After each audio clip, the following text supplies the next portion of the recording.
cleanliness and sanitation to even get your license back. And I believe there's probably even a time period to where you even are able to pay that fee to get your license back. So don't get caught slipping. Stay on point, stay on key, cross your T's, dot your I's, stay on point. When it comes to sweeping and mopping, more specifically mopping, I like to use the Swiffer Wet Jet. To me, the Swiffer Wet Jet seems to be more sanitary than your traditional mop. And depending on the mop that you use, you might have replacement heads, but you'll have to wait for that mop head to dry down and you wash it. Versus the Swiffer Wet Jet, you get the heavy duty pad, slap it on the bottom of it, you spray the area that you need to mop, and you scrub till you can't scrub no more. And then you just rip off the pad, throw it away, slap a new one on, and keep it moving. And just as a reminder, I will leave links down in the description to every cleaning product that I use for my cleaning day that you see in this video down in the description. So make sure by the end of this video or during this video, you check the description and you see whatever product that you may need, you may want to use, you may want to try, and go ahead and get it for yourself. Your clients will appreciate you more.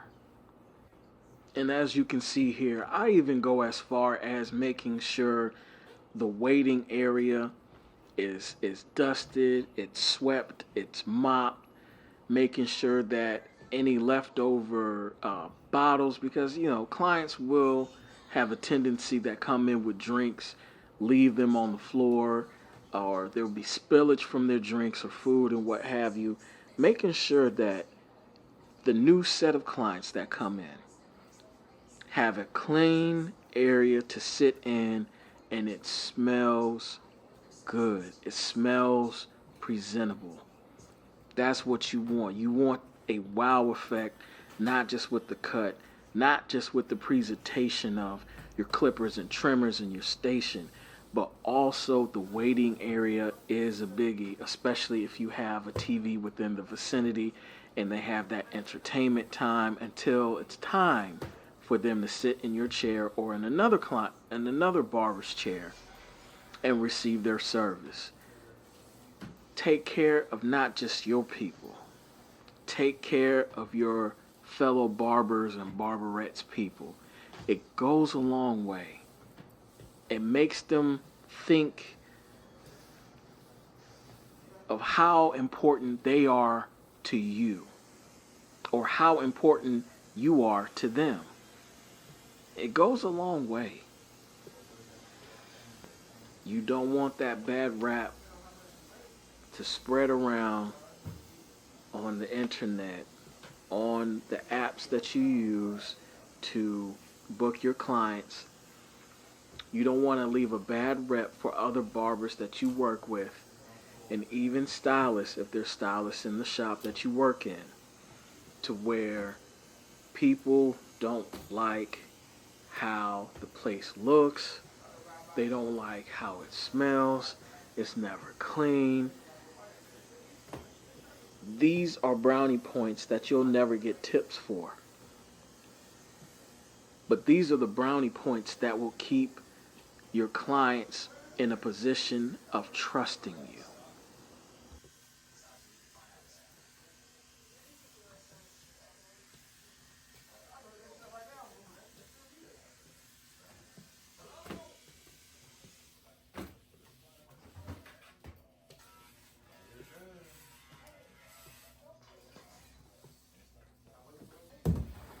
At this point of the video, I am just about finished putting my station back together and preparing to place my chair back in its space and cleaning it from top to bottom, spraying it down, the seat, the headrest, the back of the chair, the bottom of the chair.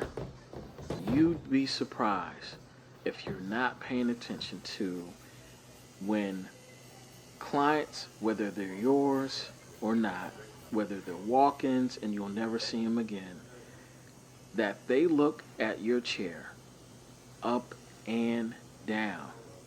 They look at how well kept it is, how shiny the gold or the silver is on the bottom of the chair. These are points in your area, especially if your client, if the walk-in is going to sit down in your chair. You got to have this space right here is number one to have cleaned at all times, before a client and after every client that you have during your day. Take care of your chair. Restock and replenish your astringent and your water spray, especially if you have straight hair clients. Make sure you're refilled. So when it comes time to servicing your client, before, during, and after your client, there is no time wasted having to refill your bottles, whether it be water or your astringent. Now we get into the nitty gritty, baby. Make sure you are taking your time when it comes to taking apart your clippers and trimmers, making sure you're keeping your screws in a particular area. Fortunately, I have a mat to where it has a grid, and the screws will just fall right in there and they won't move. Make sure you take off the breastplate of the clipper and trimmer. Make sure you take off the trimmer and clipper blade. Dust the inside of the head of the clipper and trimmer. Clean out the hair within the breastplate of the clipper and trimmer, because this will cause long-term performance damage to your tools.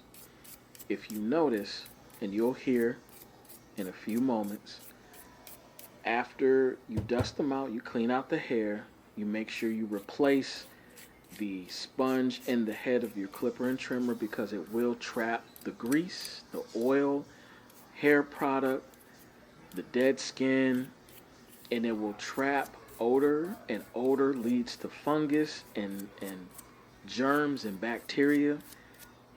You can always reach out to the manufacturer of whatever brand you like to use. And typically, for me, especially when it comes to Wall, they will always send me, by request, replacements for those foam deposits or traps in the head of your clipper and trimmer.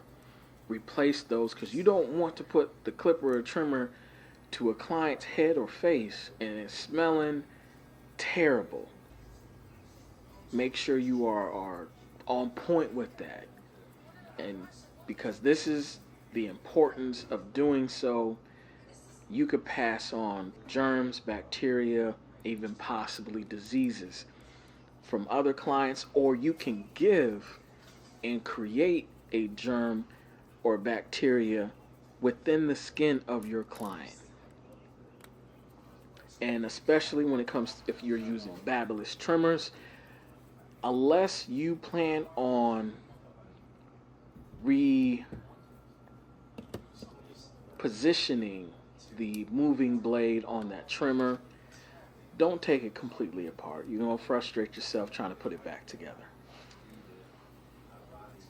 But cleaning out the hair of your clippers and trimmers in the head of the blade, in the head of the clipper or trimmer, within the breastplate, under the breastplate of the clipper or trimmer, can impact the performance and the productivity of your haircuts, especially after you run it through the blade wash. You apply clipper oil and you spray it down with the disinfectant spray to make sure that there isn't a heavy leftover residue of oil in the oil reservoir of your clipper and trimmer making sure it's thinned out just enough to where it's still oiled nice and lightly, and that blade can run back and forth with precision and precisely to where you can get extra crispy hairlines. Your tapers are on point and clean. Your fades are tight. Outside of using hairline enhancement, this is the real hairline enhancement. Making sure you clean that trimmer, that clipper out, because the motor will run a whole lot better and it won't run slow. And you'll be able to hear that in a few seconds. How well, how much faster the blade runs back and forth. But when it comes to the blade wash, I usually use Oster's 5-in-1 disinfectant spray and their clipper blade wash. But at that particular time, the beauty supply store that I like to go to did not have it, so I end up using the H42, in which I think I'm gonna start using a lot more because it's not too thick, it's not too thin, it's not too watery, it's just right, and it easily goes in between the moving blade and the stationary blade on your clippers and trimmers. But not only should you spray the blades of your clippers and trimmers, spray the handle, the back side of it, because even though you might be washing your hands, and you should be washing your hands in between your clients, you're still touching different things throughout your time with your client, or even after your client has gone. Make sure you sanitize and spray down the handle and the back side of your clipper and trimmer. Goes a long way. It looks cleaner. You don't have to worry about passing germs and bacteria from one thing to another. And of course, most important, oiling your clippers and trimmers before and after each client, because you don't want your blades running hot. They start warping over time. The performance slows down. The teeth on the blade start wear and tear faster than they need to be. In between each and every client, before and after, make sure you oil them. And as you can see here, I run every clipper and trimmer in that blade wash. Make sure you keep a fresh, clean towel to dry your hands on your station, specifically for your hands only. All right, barbers and barberettes, I hope this video was very informative to you and giving you context on how to maintain your station. Take care of your tools. Take care of your station. Because believe it or not, especially when it comes to hand washing, making sure your hands smell good, making sure your tools are clean and on point, whether you take them apart, blow them out, dust them, brush them out, and running them through that blade cleaner. It is very, very important to do so, because as a barber who's been in this game for about 13 years, I've heard so many bad stories of clients complaining about barbers' hands and smelling like boo-boo, smelling like they ball, smelling like cigarettes, the private areas, smelling like they got a whole lot of funk on, coming from their junk, and the tools are dirty. This, ladies and gentlemen, trust me, your clients are paying attention to this, and it will add value to their experience. So if you need to, go ahead and save this video so you can come back to it, get a refresher, make sure you take notes, because I'm telling you, as I have said, those bad stories will end up with a bad rap, and that bad rap spreads around a lot faster than you think it doesn't, especially if you're on Booksy or StyleSeat or some type of app, and these clients are leaving bad reviews about your cleanliness and how you smell and such forth and whatnot.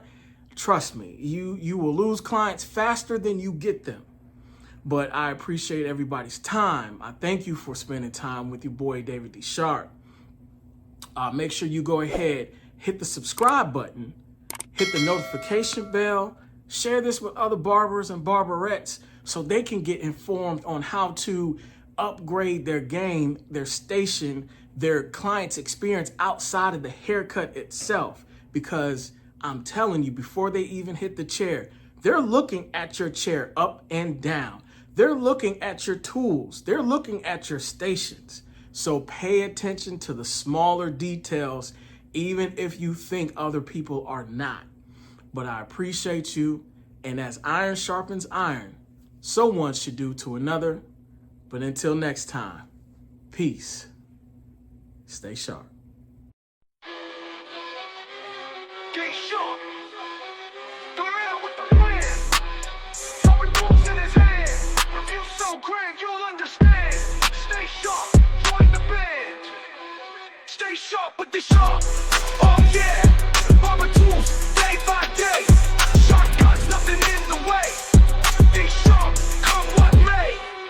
Clippers, razors, scissors, too. The sharp knows just what to do.